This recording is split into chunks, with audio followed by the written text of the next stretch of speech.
ಒಂದು ಕಡೆ ಹಾಲು ಇಕ್ಕಿದ್ದೀನಿ ಕಣ್ರಿ, ಇನ್ನೊಂದು ಕಡೆ ರಾತ್ರಿ ಇಕ್ಕದ ಬೇಳೆ ಸಾಂಬಾರು ಮಾಡಿದ್ದೆ. ಅದು ಕಾಯಿಸ್ಬಿಟ್ಟು ಇವಾಗ ಪೂರಿ ಮಾಡೋಣ, ಪಾತ್ರೆಗೆ ಮುಗಿಸ್ಕೊಬಿಡೋಣ. ರಾತ್ರಿ ಏನು ಚಳಿಗೆ ಏನು ಕೆಲಸನೂ ಮಾಡೋಕ್ಕಾಗಲ್ಲ. ಅದಕ್ಕೆ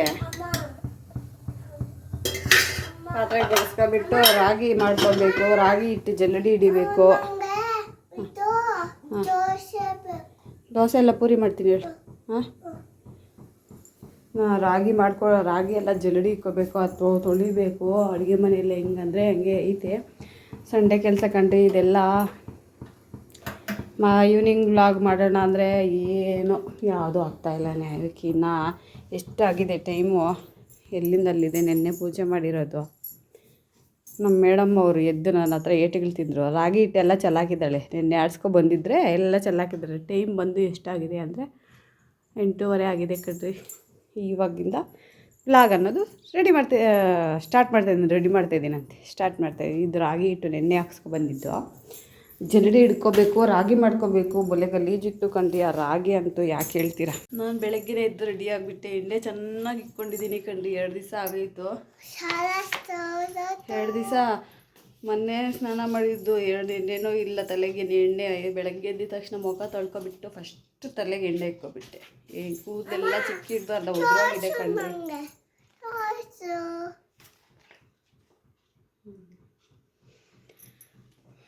ರೊಟೀನ್ ಬ್ಲಾಗ್ ಕಣ್ರಿ ಇದು ಡಿಸೆಂಬರ್ ಭಾನುವಾರದ್ದು ಲಾಸ್ಟು ಬ್ಲಾಗು ಕಣ್ರಿ. ಆದರೆ ಡಿಸೆಂಬರ್ ತಿಂಗಳಲ್ಲಿ ಭಾನುವಾರ ಲಾಸ್ಟ್ ಭಾನುವಾರ ಇತ್ತಲ್ಲ, ಅದು ಬ್ಲಾಗ್ ಇದು.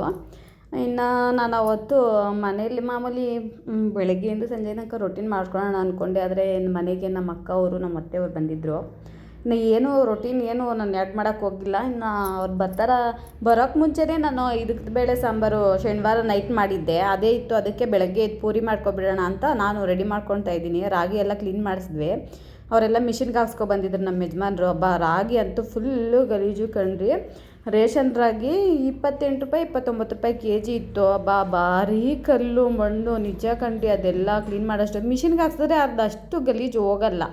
ಮನೆಯಲ್ಲಿ ಎಲ್ಲ ಕ್ಲೀನ್ ಮಾಡಿಕೊಂಡು ನನಗೆ ಗೊತ್ತಿರೋ ಮಟ್ಟಿಗೆ ನಿಜ ಅಕ್ಕಿಯಲ್ಲಿ ಕಲ್ಲ ಅಲ್ವಾ ಹಂಗೆ ಆಯ್ದಿದ್ದೀನಿ ಕಣ್ರಿ. ಆ ರಾಗಿಯಲ್ಲಿ ಕಲ್ಲು ಆಯ್ದುಬಿಟ್ಟು ಚೆನ್ನಾಗಿ ತೊಳೆದುಬಿಟ್ಟು ಆ ರಾಗಿನ ನೀರು ತೊಳಿತಾಯಿದ್ರೆ ಕಪ್ಪಗೆ ಬರ್ತಾಯಿದೆ ನೀರು. ಒಂದು 4-5 ಸರಿ ತೊಳೆದುಬಿಟ್ಟು ಚೆನ್ನಾಗಿ ಒಣಗಾಕ್ಬಿಟ್ಟು ಮತ್ತೆ ಮಿಷಿನ್ಗೆ ಹೋಗಿ ಅಲ್ಲಿ ಇನ್ನೊಂದು ಸರಿ ಕ್ಲೀನ್ ಮಾಡಿಸಿ ಅಲ್ಲಿ ಹಾಕ್ಸ್ಕೊಬಂದ್ವಿ. ಯಾಕಂದರೆ ಎಲ್ಲಂದರೆ ಅಲ್ಲಿ ಹಾಕಿರ್ತಾರಲ್ಲ ಕಣ್ರಿ ರೋಡ್ಗಳಲ್ಲೆಲ್ಲ ರಾಗಿನ ತುಂಬ ಕಪ್ಪಕ್ಕೂ ಇತ್ತು ಕಣ್ರಿ. ಅದಕ್ಕೆ ಒಂದು 5 kg ಅಷ್ಟು ಬಿಳಿ ರಾಗಿ ಸೇರಿಸ್ಬಿಟ್ಟು ಆರಿಸ್ಕೊಬಂದೆ. ಚೆನ್ನಾಗಿತ್ತು ಹಿಟ್ಟಂತೂ.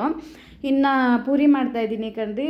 ರಾತ್ರಿ ಸಾಂಬಾರು ಇತ್ತಲ್ಲ, ಇದಕ್ಕದ ಬೇಳೆ ಸಾಂಬಾರು ಪೂರಿ ಮಾಡ್ಕೊತಾ ಇದ್ದೀನಿ. ಎಣ್ಣೆ ಹಾಕಿ 2 ದಿವಸ ಬಿಟ್ಟು ಇಕ್ಕೊಂಡಿದ್ದೀನಿ ಅಂತ ಹೇಳಿದ್ರೆ, ಎಣ್ಣೆಗೆ ತಲೆಗೆ ಸ್ನಾನ ಮಾಡಿ ಎಣ್ಣೆ ಇಕ್ಕೊಳ್ಳೋದಕ್ಕೆ ಟೈಮೇ ಇಲ್ಲ ನನಗೆ ಹೇಳ್ಬೇಕಂದ್ರೆ. ಹಂಗೆ ಸಿಕ್ಕ ಬಿಡ್ಸ್ಕೊಂಡು ಬಾಚ್ಕೊಂಡು ಓಡೋಗೋದು. ಬೆಳಗ್ಗೆ ಎದ್ದ ತಕ್ಷಣ ಕೈಕಾಲು ಮುಖ ತೊಳ್ಕೊಂಡು ಫಸ್ಟ್ ಎಣ್ಣೆ ತಲೆ ತುಂಬ ಎಣ್ಣೆ ಸವರ್ಕೊಬಿಟ್ಟೆ ಕಣ್ರಿ. ಆವಾಗ ತಲೆ ಸ್ವಲ್ಪ ರಿಲೀಫ್ ಆಯಿತು. ಫಸ್ಟ್ ಪೂರಿ ಎಲ್ಲ ಇಸ್ಕಿಬಿಟ್ಟು ಇಸ್ಕೋದು ತನಕ ತೋರಿಸಿದ್ದೇವೆ.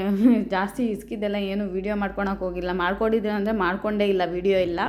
ಅದೆಲ್ಲ ಒಂದು ಸ್ವಲ್ಪ ಹೊತ್ತು ಎತ್ತಿ ಸೈಡ್ಗೆ ಇಕ್ಬಿಟ್ಟು ಮತ್ತೆ ನೆಂದಿದ್ದಾಕಿದ ತಕ್ಷಣ ಪೂರಿಗಳು ಮಾಡ್ಕೊತಾ ಇದ್ದೀನಿ ಕಣ್ರಿ. ಅಷ್ಟೊತ್ತಿಗೆ ನಮ್ಮ ಅತ್ತೆಯವ್ರು ಫೋನ್ ಮಾಡಿದ್ರು ಬರ್ತಾಯಿದ್ದೀನಿ ಅಂತ. ಅವ್ರು ಬಂದೇ ಇಲ್ಲ. ಅಸಲಿಗೆ ಹೇಳ್ಬೇಕಂದ್ರೆ ಮದುವೆ ಆದಾಗಿಂದ ಇವಾಗಲೇ ನಮ್ಮ ಅಕ್ಕ ಅವ್ರು ಬಂದಿದ್ದು. ನಮ್ಮ ಅತ್ತೆ ನನ್ನ ಮಗಳು ನಾಮಕರಣಕ್ಕೆ ಒಂದು ಸರಿ ಬಂದಿದ್ರು ಅಷ್ಟೇ. ಇನ್ನು ಪೂರಿ ಎಲ್ಲ ಮಾಡಿಬಿಟ್ಟು ನಮ್ಮ ಯಜಮಾನ್ರಿಗೆ ಬಡಿಸ್ಬಿಟ್ಟೆ. ಅವ್ರು ತಿಂದರು. ಇನ್ನು ಅವ್ರು ಬರೋಷ್ಟೊತ್ತಿಗೆ ನಮ್ಮ ಯಜಮಾನ್ರು ಬಸ್ ಸ್ಟ್ಯಾಂಡ್ಗೆ ಹೋಗ್ಬಿಟ್ಟು ನಾವು ಅವ್ನು ಕರ್ಕೊಬರೋಣ ಅಂತ ಹೋಗ್ಬಿಟ್ಟು ಹಂಗೆ ಚಿಕನ್ ಎಲ್ಲ ತಗೊಬಂದರು. ಅವತ್ತು ಚಿಕನ್ ಸಾಂಬಾರು, ಚಿಕನ್ ಕಬಾಬು, ಪಾಯಸ ಏನೋ ಮಾಡಿದ್ದೆ ಕಣ್ರಿ. ಏನು ವ್ಲಾಗ್ ತೊಗೊಂಡಿಲ್ಲ.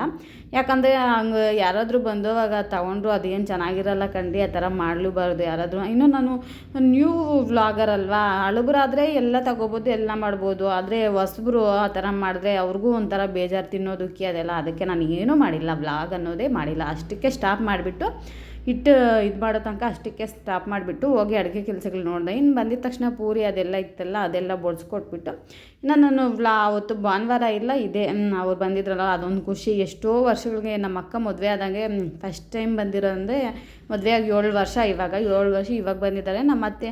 ಅದೊಂದು ಖುಷಿ. ಅಡುಗೆ ಎಲ್ಲ ಮಾಡಿಬಿಟ್ಟು ಅವ್ರ ಜೊತೆ ಸ್ವಲ್ಪ ಟೈಮ್ ಸ್ಪೆಂಡ್ ಮಾಡಿಬಿಟ್ಟು ಇನ್ನು ನನ್ನ ಮಗಳು ನಾನು ರಾಗಿ ಜಲ್ಲಡಿ ಹಿಡಿತಾ ಇದ್ದಾಗ ಏನೋ ಒಂದು ತಿಟ್ಟೆ ಕೆಲಸ ಮಾಡಬೇಕು. ಒಟ್ಟಿನಲ್ಲಿ ಅಮ್ಮನ ಹತ್ರ ಬೈಸ್ಕೋಬೇಕು, ಓಡಿಸ್ಕೋಬೇಕು ನನ್ನ ಮಗಳು. ಒಟ್ಟಿನಲ್ಲಿ ಹೆಣ್ಮಕ್ಳು ಅಂದರೆ ಏನೋ ಒಂದು ಕೆಲಸ ಮಾಡೋದಕ್ಕಾದ್ರೂ ಮುಂದಕ್ಕೆ ಬರ್ತಾರಲ್ಲ, ಅದೊಂದು ಇದು ಕಣ್ರಿ ಅಲ್ವಾ. ನನ್ನ ಮಗಳಂತೂ ಒಳ್ಳೆ ಮುದ್ದಿನ ಮಗಳಪ್ಪ.